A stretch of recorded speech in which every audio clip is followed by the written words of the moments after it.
খণ্ড ডাকঘৰ মাধৱনগৰা থানা মেহেৰচৰ জিলা বঙাইগাঁও অসম ডাক সূচনাংক 78338 এইবেলি হ'বলগীয়া বৰপেটা বঙাইগাঁও মহাবিদ্যালয় বাংলাৰ ছাত্ৰ একতা সভাৰ সাধাৰণ নিৰ্বাচনত মই NSCI দলৰ পৰা সাধাৰণ সম্পাদক পদৰ প্ৰাৰ্থিত্ব আগবঢ়াইছোঁ।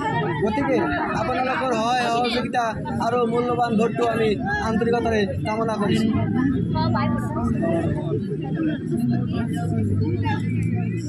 আপোনালোকে আমাক আৰু আমাৰ সদস্যক আপোনালোকৰ বহুমূলীয়া ভোটটো দিব আৰু সহায় সহযোগিতা কৰিব বুলি আমি আশাবাদী।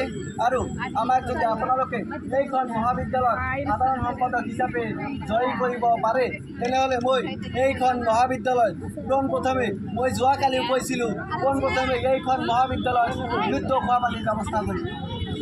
আৰু মই যোৱাকালি আৰু এটা কথা কৈছিলোঁ, আমাৰ যিখন গাৰ্লছ কমন ৰুমৰ ব্যৱস্থা আছে যদিও সেইখন খুবেই বেয়া। তাত আমি যদি মই সাধাৰণ সম্পাদক হিচাপে জয়ী হ'ব পাৰোঁ তেনেহ'লে মই এইখন মহাবিদ্যালয়ত গাৰ্লছ কমন ৰুমৰ ব্যৱস্থা কৰিম আৰু আছে যদিও সেইখন ডাঙৰ চেষ্টা কৰিম। আমাৰ এইখন মহাবিদ্যালয়ত ল'ৰাৰ বাবে শৌচালয় আছে যদিও সেইখন ব্যৱহাৰযোগ্য নহয়। এজন দুষ্ট মানুহৰ কাৰণে সেইখন